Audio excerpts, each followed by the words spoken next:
ভালো আছেন? আমিও আল্লাহ পাকের মেহেরবানিতে ভালো আছি। বাংলাদেশ এবং প্রবাসী সকল ভাই বোনদেরকে জানাই আন্তরিক মোবারকবাদ।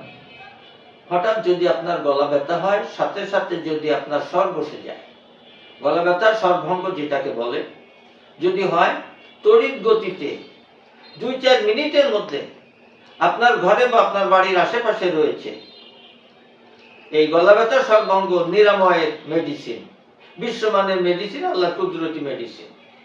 সুতরাং গুরুত্বপূর্ণ আলোচনা করব এই বিষয়ের উপরে। ফার্স্ট টু লাস্ট না টেনে না কেটে দেখবেন, এবং এখনো যারা আমার চ্যানেল সাবস্ক্রাইব করেন নাই, সাবস্ক্রাইব করে আমার পাশে থাকবেন ইনশাআল্লাহ। 3টি উপাদান: গোলমরিচ, লবঙ্গ, জ্যৈষ্ঠমধু। কখন কিভাবে খাবেন সে কথা বলার আগে ছোট্ট একটি কথা। আপনারা জানেন প্রায় 2.5 যুগ ধরে মানব দেহের যত জটিল এবং কঠিন রোগ রয়েছে, ভেষজ চিকিৎসার মাধ্যমে কোরআন ও হাদিসের আমল দ্বারা আপনাদের সুচিকিৎসার সুপরামর্শ দিয়ে আসতেছি ইনশাআল্লাহ। আমাদের কাছে পাচ্ছেন সকল রোগের জন্য গাছগাছালি ও লতাপাতার আয়ুর্বেদিক অর্গানিক অরিজিনাল ঔষধ।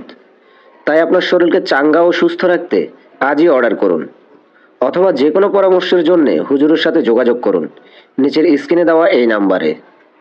সুতরাং স্ক্রিনে দেওয়া নম্বরে সকাল 8টা থেকে রাত্র 11টা পর্যন্ত যোগাযোগ করে যে কোনো পরামর্শ নিতে পারবেন, এবং বাংলাদেশে 1 থেকে 2 দিন, বহির্বিশ্বে 5 থেকে 7 দিনের মধ্যে কুরিয়ার সার্ভিসে আপনি ওষুধ নিতে পারবেন।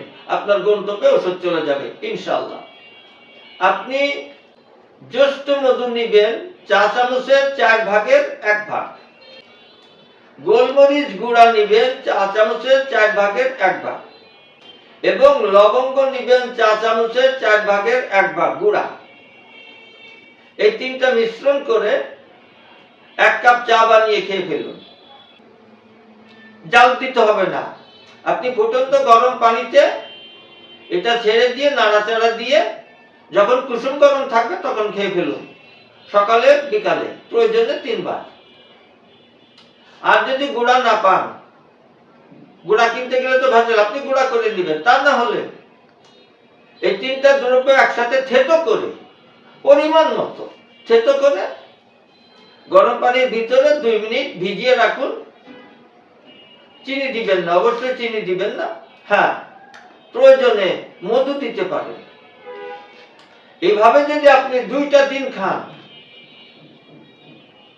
খাওয়ার শুরুতে ইনশাআল্লাহ আশা করি কমের পক্ষে 4 আনা 25% আপনার গলা ব্যথা সেরে যাবে ইনশাআল্লাহ ইনশাআল্লাহ। সুতরাং অহেতুক সময় নষ্ট, টাকা খরচের পিছনে না দৌড়িয়া ভেষজ চিকিৎসা, প্রাকৃতিক উপাদানের দিকে আমরা ফিরে আসি। এইগুলি ব্যবহার করি, নির্ভেজাল, কেমিক্যাল মুক্ত। আল্লাহ আমাদের সুস্থ থাকার তৌফিক দান করুন। আমি আজ এখানেই শেষ করছি। আসসালামু আলাইকুম ওয়া রাহমাতুল্লাহ।